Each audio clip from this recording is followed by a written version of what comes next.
राष्ट्रीय सवर्ण पार्टी की आज देखा जाए तो एक प्रेस कॉन्फ्रेंस है और तमाम मीडिया को आपने आमंत्रित किया है।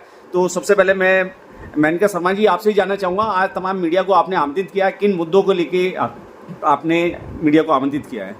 नमस्कार, मैं मेनका शर्मा, मैं राष्ट्रीय सवर्ण पार्टी की प्रधान महासचिव हूँ। आज की हमारी जो प्रेस कॉन्फ्रेंस है, इसका मुख्य कारण ये कि मैं सबको ये बताना चाहती हूँ कि जो राष्ट्रीय सवर्ण पार्टी है वह काफ़ी लंबे समय से यहाँ पे पूरे उत्तर प्रदेश में काम कर रही है और हमारी जो हम इसलिए काम कर रहे हैं, हम चाहते हैं कि जो हमारी जनता है उनको जो मूलभूत सुविधाएं जो सरकार से नहीं मिली हैं वो मिले। जो बेरोजगारी आज पूरे देश में फैली हुई है, कैसे उसका निपटारा किया जाए। इसी के साथ जो भ्रष्टाचार, छोटे लेवल पर जो भ्रष्टाचार, मिड लेवल पर जो भ्रष्टाचार फैलता जा रहा है, जो सरकार के किसी भी अधिकारी की नज़र में नहीं आ रहा है, हम चाहते हैं कि वो भ्रष्टाचार कैसे न कैसे करके हमारे देश से खत्म हो, ताकि जो आज गरीब है उसको उसका हक मिले। और इसी वजह से हम पिछले 5 साल से लगातार संघर्ष कर रहे हैं पूरे उत्तर प्रदेश में, और अब हम अन्य क्षेत्रों में जाके भी काम करेंगे। हमारा जो संगठन है वो दिन प्रतिदिन मजबूत होता जा रहा है और अब हम दिल्ली, हरियाणा, मध्य प्रदेश, पूरे उत्तर प्रदेश और अन्य क्षेत्रों से भी काम कर रहे हैं। तो मैं बस यही कहना चाहूँगी कि आज हमारा संगठन बढ़ता जा रहा है और हम जो मूलभूत सुविधाएं हैं उनके लिए कहीं ना कहीं हम लड़ाई कर रहे हैं, और हम चाहते हैं कि जो जनता है उनको उचित शिक्षा और उचित चिकित्सा की जो सुविधा है वो प्राप्त हो। अच्छा मेनका जी, देखे जाए इस देश के अंदर 85% की जो आबादी है वो कहीं ना कहीं एक शोषित पीड़ित वंचित समाज से बिलोंग करती है। क्या अपनी पार्टी में उनके लिए भी कुछ स्थान है? बिल्कुल, हमारी पार्टी में हर वर्ग के व्यक्ति का वेलकम है। हर गरीब, हर मध्यम वर्गीय जो भी व्यक्ति है सबका वेलकम है, और हम चाहते हैं कि हम सब एक साथ मिलकर काम करें जनता के लिए। जो एक सरकार जो 10 साल पहले भी थी उसने भी नहीं किया था, जो 10 साल से है उसने भी ऐसा कुछ खास करके नहीं दिखाया। तो यही कारण है कि आज हमने ये संगठन बनाया और हम चाहते हैं कि भारत का प्रत्येक व्यक्ति हमारे साथ जुड़कर काम करे। देखा जाए खुद आप एक युवा हैं, लेकिन देश के अंदर इस समय जो वर्तमान सरकार है वो कहीं ना कहीं युवाओं को बेरोजगार करने का काम कर रही है। अगर वो रोजगार की बात करते हैं तो उनको लाठी डंडा मिलता है या पकोड़े तलने की बात की जाती है। तो क्या राष्ट्रीय सवर्ण पार्टी के पास उनके लिए भी कुछ है? देखिए, हमने अपने डिफरेंट विंग्स बनाए हैं, चाहे वो शिक्षा के हों, चाहे चिकित्सा के हों, एम्प्लॉयमेंट के हों, और हम सभी लोगों से ये कहते हैं कि हम कोशिश करेंगे कल को अगर हम सत्ता में आते हैं या हमारा संगठन और बड़ा मजबूत होता है तो हम रोजगार के लिए जो आवाज हम उठा रहे हैं कि रोजगार मिलना तो हर एक व्यक्ति का राइट बनता है। देखिए, आज सरकार बेशक फ्री में राशन बांट रही है, लेकिन फ्री में आप कब तक बांटेंगे? फ्री कोई सोल्यूशन नहीं होता। आप रोजगार दे, जनगणना करें कि हर घर में कितने लोग रहते हैं, कितनों के पास रोजगार है कि नहीं है। प्रत्येक घर से एटलीस्ट 2 से 3 लोगों के पास रोजगार होना चाहिए। तो फ्री में राशन बांटने का जो ये प्रोसेस इन्होंने चलाया ये खत्म ही हो जाएगा। हर व्यक्ति कमाएगा और हर व्यक्ति अपने अनुसार खर्च कर सकेगा और खा सकेगा। राष्ट्रीय सवर्ण पार्टी के राष्ट्रीय अध्यक्ष अंकित गुप्ता जी हमारे बीच हैं, और देखा जाए आप कहीं ना कहीं पार्टी को एक तरीके से सींचने का काम कर रहे हैं। तो पार्टी के विषय में सबसे पहले थोड़ा सा विस्तार हमारे दर्शकों के बीच में रखेंगे, क्या है पार्टी की? देखो, ये पार्टी हमने करीब 4 वर्ष पहले ये कार्य में पार्टी ने, मैं एक सामाजिक संगठन बोलूँगा, हमने शुरुआत करी थी। तो मुख्य हमारी विचारधारा यही है कि हमने जो पीड़ित लोगों को देखा, जैसे कि आप देखोगे लोगों को चिकित्सा वगैरह, जैसे हमने गाजियाबाद में शुरू करी तो यहाँ पे प्रॉपर कोरोना के टाइम पे वेंटिलेटर्स वगैरह ये सब उपलब्ध ना होना और सही चिकित्सा ना मिलना, सरकारी अस्पताल से लेकर प्राइवेट अस्पतालों तक की धज्जियाँ हो गई थी उस समय पे। तो ये कहीं ना कहीं एक बहुत ही हमारी बड़ी समस्या है देश में चिकित्सा को लेके। तो उसके लिए कहीं ना कहीं एक मैं बहुत चिंतित था शुरू से ही। और इसके अलावा हमारे जो बेरोजगारी है और शिक्षा है, कई विदेशों से अगर आप कंपेयर करोगे, मैं कई ऐसे देशों को जानता हूँ जो कि भारत के बाद आज़ाद हुए लेकिन हमसे कहीं ज़्यादा विकसित है, जैसे सिंगापुर, मलेशिया और भी बहुत सारे ऐसे देश हैं। अगर वहाँ व्यवस्था देखोगे शिक्षा की, चिकित्सा की, तो हमसे बहुत बेहतर है कहीं ना कहीं। तो आखिर क्या कारण है कि इतने वर्षों बाद भी आज़ादी के हम विकसित नहीं हो पाए और हमारी शिक्षा, चिकित्सा और हमारी बेरोजगारी इस स्तर पर है? तो कहीं ना कहीं मैं इसका मुख्य कारण राजनीति को मानता हूँ। हमारी जो राजनीति रही है वो विकास पे जो ध्यान दिया है, जितना ध्यान देना चाहिए तो उतना ध्यान नहीं दिया गया है। इसी कारण से आज हम पीछे हैं। तो इसी सोच को लेकर हमने एक पार्टी बनाई है कि हम कोशिश करेंगे कि हम ज़्यादा से ज़्यादा पहले लोगों को जागरूक करें इसके बारे में कि उचित शिक्षा और उचित चिकित्सा मिले लोगों को।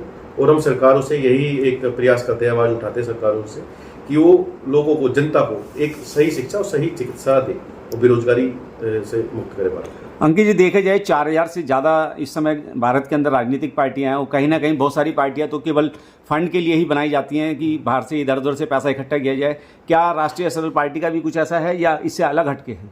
देखो, फंड से तो मुझे नहीं पता कि शायद ये लोग हो सकता है कि ऐसा काम करते हो कि फंड के लिए ये लोग काम करते हो, लेकिन मेरा तो सिर्फ एक ही उद्देश्य है। हमारी पार्टी के हर व्यक्ति को मैं कहता हूँ कि हमारा सिर्फ एक ही उद्देश्य है, जनहित के कार्य करना। जनहित के कार्य के साथ हम देश का विकास, हम चाहते हैं कि देश का विकास हो और हमारा देश भी कहीं पिछड़ा हुआ देश ना रहे। आज के समय हमारा देश बहुत पिछड़ा हुआ है इतने वर्षों बाद भी, और वो हमारा एक उद्देश्य है। फंड की जहाँ तक बात है, हमारी पार्टी तो चलती ही चंदे से। हम तो कहते हैं कि हम तो लोगों से 10-10 रुपये लेके अपनी पार्टी को चला रहे हैं। हमारी पार्टी कोई रईस पार्टी नहीं है। ऐसा नहीं कि हमारी पार्टी बहुत ज़्यादा उद्योगपति या बहुत ही बड़े बिजनेस व्यवसाय की पार्टी है। हमारी पार्टी एक साधारण सी पार्टी है, ये गरीब लोगों की पार्टी है। तो इसमें हम लोग कार्य करते हैं, जितने भी लोग हैं समाज सेवी टाइप के लोग हैं। हमारे जितने भी कार्य करते हैं, मैं खुद अपनी पार्टी के लिए कार्य करता हूँ, पैदल पैदल घूमता हूँ, ऐसे हमारे लोग हैं। हमारे पार्षद प्रत्याशी हुए, वो जाके घर घर लोगों से मीटिंग करते हैं, पैदल मिलते हैं। तो ऐसा नहीं है कि किसी पार्टी के लिए बहुत ज़्यादा धन खर्च करने की आवश्यकता होती है। आपने एक सामाजिक एक संकल्प होना चाहिए कि समाज के लिए कुछ करना चाहते हैं, उतना ही शायद मेरे विचार से पर्याप्त है। फंड की तो शायद आपको इतनी आवश्यकता है ही नहीं। अच्छा, भविष्य क्या है देखा जाए राष्ट्रीय सरल पार्टी के? जो भविष्य की बात की जाए, वर्तमान की क्या योजनाएं हैं, किस तरीके से पार्टी को जो है हम एक ऐसे पटल पे ले जाके खड़ा कर सकते हैं जिससे कि एक पहचान बने, एक नाम मिले? देखिए, भविष्य की अगर आज की मैं बात करूँ तो आज हमारा संगठन बहुत मजबूत है। हम उत्तर प्रदेश में अच्छी तरह से स्थापित हो चुके हैं। इसके अलावा मध्य प्रदेश, बिहार और हमारा उत्तराखंड, दिल्ली, सभी जगह से हम लोग मजबूती से बढ़ रहे हैं। और ज़िले ज़िलों में हमारे लोग हैं। कुछ ज़िले ऐसे हैं जिनको मैं जानता हूँ कि वहाँ बच्चा बच्चा जानता है कि राष्ट्रीय सरल पार्टी हमेशा उनके लिए खड़ी रहती है। तो भाजपा के बाद दूसरी पार्टी इस समय कहूँ तो राष्ट्रीय सरल पार्टी कहना कुछ जिलों में गलत भी नहीं होगा। तो भविष्य की जहाँ तक मैं बात करूँ तो आने वाला समय, क्योंकि जो पुरानी पार्टियाँ हैं वो कहीं ना कहीं वो पुरानी पार्टियाँ फेल हो चुकी हैं। जितनी भी आप पुरानी जो पार्टियां हैं आज के टाइम में, वो चाहते हैं, जनता खुद चाहती है कि कोई ऐसी नई पार्टियां हैं कि उनको कोई ऐसा नेता बने कि नेता नहीं उनका वो बेटा हो, कि कम से कम उसको उससे बात कर सके, उस तक पहुंच सके, उनकी समस्या सुने। ये ना हो कि वो चुनाव जीतने के बाद वो लोग अपना एक एसी कमरे में अपना बैठ जाते हैं, उसके बाद वो जनता से मिलने तक के लिए राजी नहीं होते हैं। और मेरा तो मत ये है कि इसमें एक जितने भी नेता हैं उनको एक जनसभा, एक रोज एक दरबार लगाना चाहिए जनता का। ये आज के टाइम में मुख्यमंत्री, प्रधानमंत्री इस तरह पे तो ये हो रहा है, लेकिन आप देखेंगे जैसे गाजियाबाद वगैरह इस तरह पे ये सब चीज़ें नहीं होती। जनता का दरबार लगना चाहिए जिसमें डीएमओ सब लोग उपस्थित हों। कम से कम 1-2 घंटे का समय ऐसा हो ताकि जनता की सुनवाई हो सके। तो हमारी तो इसी विचारधारा को लेके कि हम अभी भी ऐसा काम कर रहे हैं और कल अगर हम सत्ता में आते हैं तो हम अवश्य ही फिर हम इससे ज़्यादा ही काम करेंगे। क्या लगता है जिस तरीके घोषणा कर रहे हैं आप लोग यहाँ पे? आज घोषणा है हमारे जिला अध्यक्ष हैं, तो जिला अध्यक्ष हमारी गाजियाबाद की जो जिले की जो टीम है उसमें कुछ परिवर्तन आए हैं, तो उसकी घोषणा करने के लिए आज हमने प्रेस कॉन्फ्रेंस बुलाई है। तो आज जो हमारे नए जिला अध्यक्ष हैं वो देवपाल चौधरी हैं, अभियोक्ता हैं वो जिले कोर्ट में और हाई कोर्ट में उत्तर प्रदेश में। तो अभी उनको आने में कुछ देरी हो चुकी है, लेकिन उनसे तो उनकी घोषणा हमने आज उन्हीं की घोषणा की है। क्या लगता है जिस तरीके से पूरे देश में हाहाकार मच रहा है, तमाम तरह के बलात्कार, शोषण, अत्याचार हो रहे हैं, क्या राष्ट्रीय सरल पार्टी के बैनर तले कभी जंतर मंतर पे या चौक चौराहे पे कोई धरना प्रदर्शन या इस तरीके की आवाज़ उठाई गई? देखिए, आवाज़ तो हमने हमेशा उठाई। मैं हर आंदोलन में गया हूँ। अभी आप बात करो तो छोटे से लेके कूड़े से उठाने के लेके आंदोलन से लेकर जनसंख्या कानून हो या किसी भी तरह के कोई भी आंदोलन हो जहाँ पे लोगों की समस्याएं हो, हमारी पार्टी के लोग हमेशा सक्रिय रहते हैं इन चीज़ों को लेके। और हमारा तो मुख्य यही है कि अगर कहीं भी कोई आंदोलन हो रहा है तो आखिर आंदोलन क्यों हो रहा है, और हम पूरे सहभागी उसमें रहते हैं। और आने वाले समय में हम लोग खुद भी अपने कुछ आंदोलन ऐसे करेंगे ताकि लोगों को जागरूक कर सके उनके हक के लिए।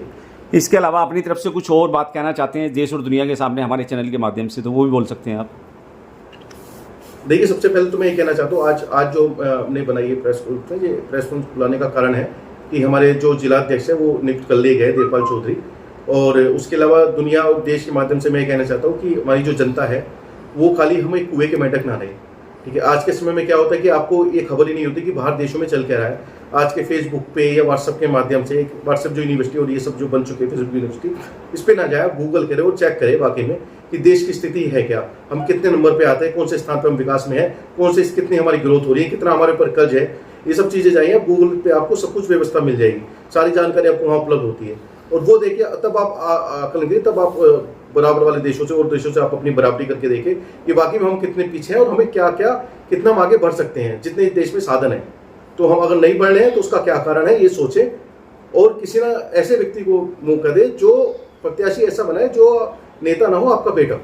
अच्छा, अभी 2024 का चुनाव चल रहा है, चुनाव के विषय में भी कुछ कहना चाहेंगे, कुछ वोट की चोट के लिए? देखिए 2024 का चुनाव चल रहा है तो चुनाव के लिए अभी हमने किसी पार्टी को हमारा पूरी तरह समर्थन नहीं है और हम लोगों ने के प्रत्याशी भी अभी 2024 में नहीं उतारे गए हैं। तो किसी पार्टी के लिए मैं अभी कुछ नहीं कह सकता क्योंकि मेरे विचार से तो किसी पार्टी ने कोई काम नहीं किया। जितनी भी अपोजिशन पार्टी है किसी ने कुछ काम किया ही नहीं है। यही एक कारण है कि आज हमें एक साधारण से व्यक्ति को आज मैदान में उतरना पड़ रहा है। तो बाकी मैं यही कहना चाहूँगा कि चुनाव के लिए जो भी प्रत्याशी आज जीतते हैं तो आप लोग वो प्रत्याशी चुने जो कि आपके लिए काम कर सके, जो आपकी जमीनी स्तर पे जो आपकी सुनवाई कर सके। आप खाली एक मुख्य चेहरा देख के ना चुने, एक जमीनी स्तर वाले व्यक्ति को चुने ताकि जिस पे आप पहुंच सके। चलिए, बहुत बहुत धन्यवाद आपका।